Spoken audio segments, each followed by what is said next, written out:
Good morning, dear viewers. Welcome to English Funda Kolkata. I am Ram sir. Today I am going to discuss a very important grammar for the basic as well as advanced learner. English funda Kolkata ইউটিউবের পক্ষ থেকে আমি আমিন sir তোমাদের সকলকে স্বাগত জানাচ্ছি। এখন তোমাদের সঙ্গে আলোচনা করব খুব একটা সুন্দর গুরুত্বপূর্ণ গ্রামার, যে গ্রামারটা বেসিক এবং অ্যাডভান্স লেভেলের লার্নারের পক্ষে অত্যন্ত জরুরি। কেসের করতে বিভক্তির ক্ষেত্রে, যেটা বিভক্তি বলে বাংলায়, সেটাকে ইংলিশে বলে কেস। এই কেসের ক্ষেত্রে প্রিপোজিশনটা বাক্যের কোথায় কিভাবে ব্যবহার করা হয় সেই সম্পর্কে আলোচনা করব। ওকে, লেট আস কাম। যেমন হইতে থেকে চেয়ে অবধি,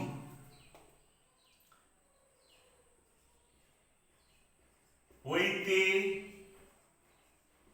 থেকে চেয়ে অবধি, এটা হচ্ছে from, of, since, for, then. From, of, since, for, then. এই প্রিপোজিশনগুলো বিভক্তির ক্ষেত্রে কিভাবে প্রয়োগ করা হয় সেই সম্পর্কে আলোচনা করছি। ওকে, যেখানে এক্সাম্পল, অনেকদিন অবধি, অনেকদিন থেকে আমি তোমার খবর পাইনি। তাহলে অনেক দিন অবধি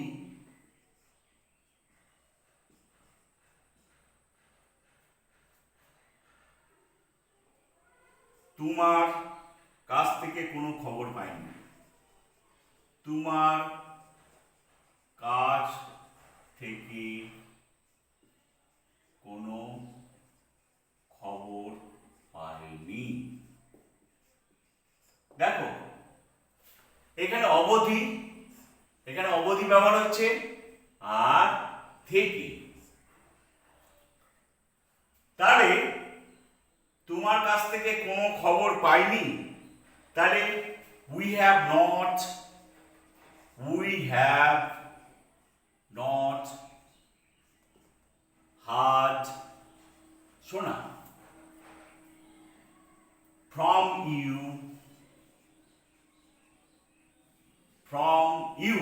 তোমার কাছ থেকে, for a long time,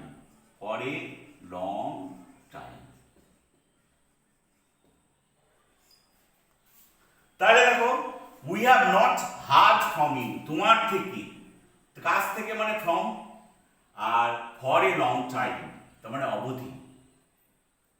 ঠিক আছে, নেক্সট এক্সাম্পল, শীতকালে গাছ থেকে পাতা ঝরে। শীতকালে গাছ থেকে পাতা ঝরে। তাহলে leaves drops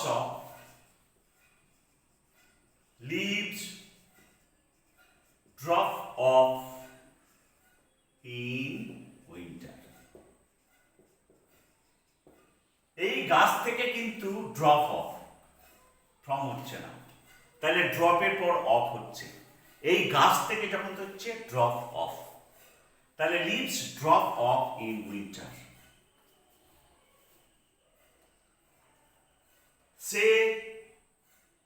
ছেলেটা 1 মাস থেকে জ্বরে ভুগছে, বা আমি তাকে শৈশব থেকে চিনি। আমি তাকে শৈশব থেকে চিনি। তাহলে এই শৈশব থেকে তখন দেখো, I know him since childhood, I know him since childhood.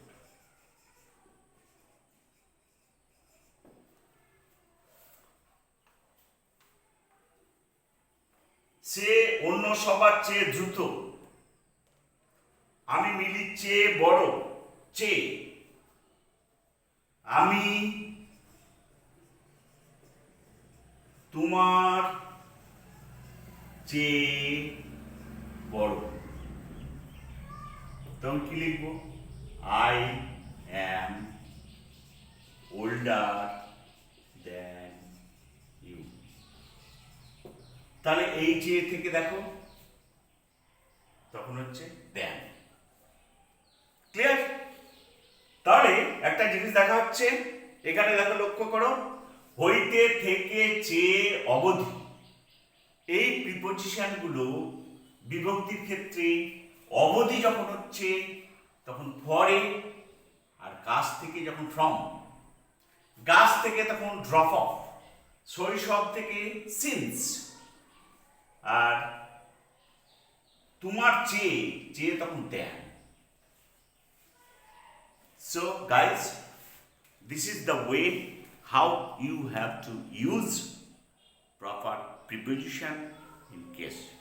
এইভাবে বাক্যের মধ্যে সঠিকভাবে প্রিপোজিশন বিভক্তির ক্ষেত্রে প্রয়োগ করতে হয়। Hope this video will help you a lot, and if you like this video, please share and subscribe my YouTube channel English Funda Kolkata. Till then, goodbye. See you again with a new video.